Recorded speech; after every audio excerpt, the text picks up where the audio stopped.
Постојано се зборува дека високиот одлив на работна сила од Македонија ќе создаде проблем на пазарот на трудот, особено за компаниите. Каква е состојбата со струмичкиот пазар? Дали сметате дека компаниите имаат проблем со наоѓање квалификувана работна сила и во кои сектори се чувствува тој најголем недостиг? Па вака, дефинитивно веќе на пазарот почнува да недостасува и високо квалификувана работна сила, па и помалку квалификувана работна сила. Има моментално струмичката бизнес заедница активно работи и действува заедно и со Агенцијата за вработување и Министерството за труд и социјала да се изнајдат некои мерки и решенија кои брзо би дале некое решение за да се помине овој гап што се појавува моментално. Што се случува? Кај нас има и доста луѓе кои се невработени, меѓутоа тие треба да се преквалификуваат. Една од работите за кои разговараме е некакво нивно брзо преквалификување во зависност од тоа што бара пазарот на труд, односно кои потреби ги имаат струмичката бизнес заедница. Сега се лоцираат кои дејности ни се веќе дефицитарни од неквалификуваната работна сила, па да се направи некакво преквалификување нивно. Тука се зборува и за старти на универзитетот, овој работничкиот универзитет како најбрза форма на обука и на спремање на работната сила.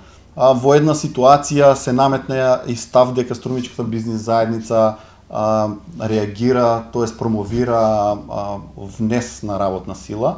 Не е тоа увоз на работна сила, туку да се размисли за постапките, олеснување барем во делот на дефицитарните дејности. Кај нас веќе почна да се појавуваат дефицитарни високо квалитетни од технолози, од инженери, дефицитарни дејности, за да го пребродиме тоа неприсуство на таа работна сила на пазарот на работна сила. И дефинитивно нашите работници кои се под биро, под Агенција за вработување и бараат работа, треба да ги лоцираме со кое образование се, со кои квалификации и да им направиме брза пренамена. Сепак кај нас во струмичката бизнес заедница нашите членови бараат не многу квалификувана работна сила. Ние уште имаме производни погони кои може да ги обслужуваат работници со некоја средна квалификација. Кои се тие дејности за кои што станува збор, во кои сектори недостига квалификувана работна сила и доколку зборуваме за некој рестарт на работничките универзитети, кои би биле тие идни професии кои што ќе може да се или дипломи да се стекнуваат?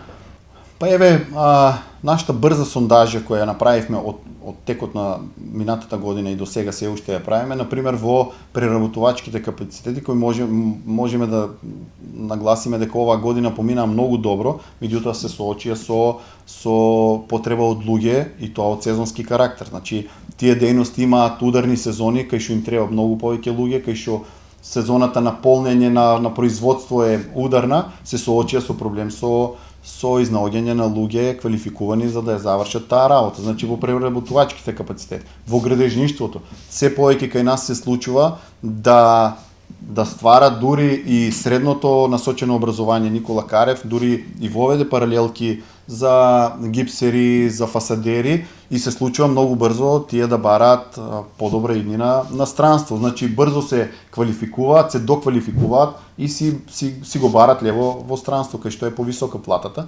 Значи тие се неколку проблематични во преработувач земјоделско, секундарното земјоделие, преработувачките капацитети во градежништвото, се помалку и помалку се работници од дрвната индустрија. Значи Струмица е позната по квалитетни фабрики за дрвна индустрија, производство на мебели и таму е веќе симптоматично се помалку се ствараат нови кадри според потребите на тие капацитети што ги имаме.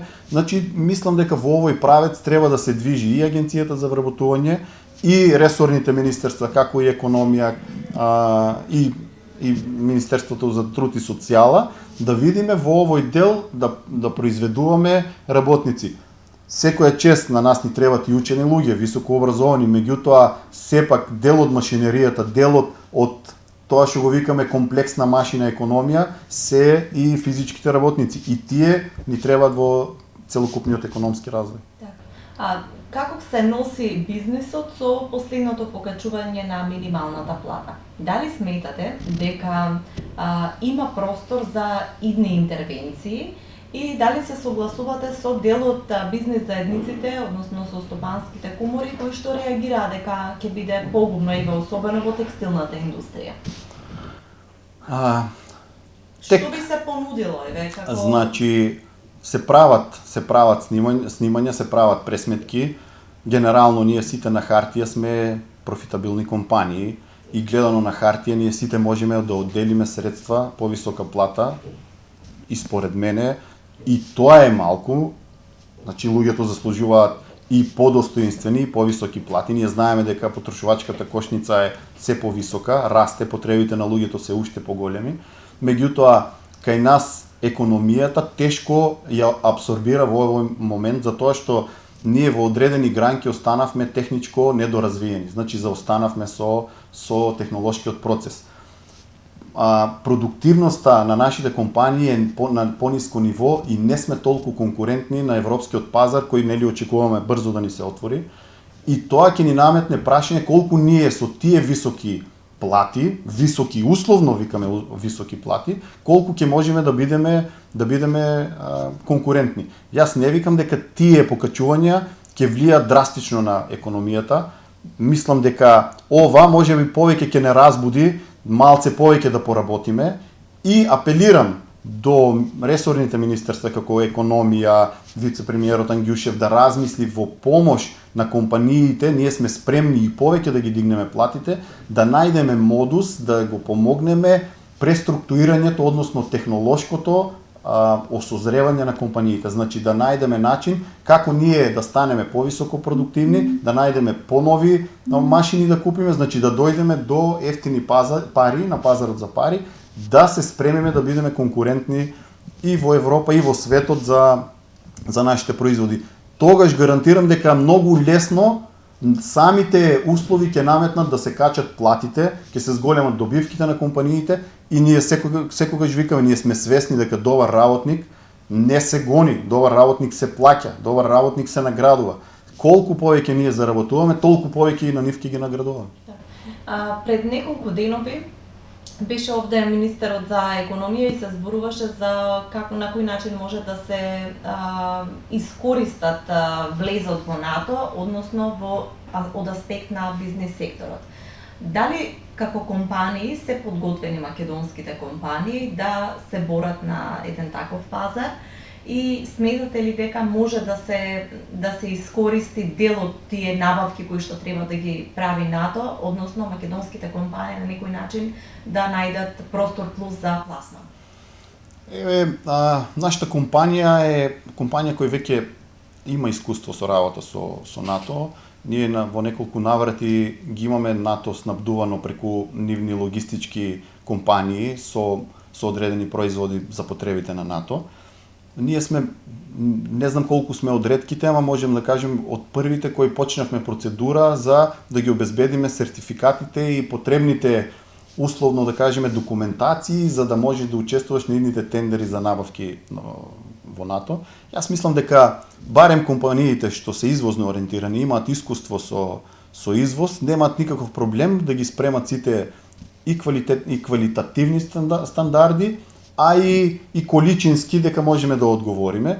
Меѓутоа, добро е иницијативата на Министерството за економија дека ќе направат неколку фазно како обуки за компаниите и за менаџерите, што се ќе ни објаснат и ќе не упатат што се ни е потребно за да административно се спремиме во денот кога ќе почнат да се распишуваат тие тендери и учество за набавки на НАТО, да бидеме потполно спремни и административно и документацијски. На нас останува да развиеме квалитетни добри производи со кои исто така ќе се рекламираме и државата.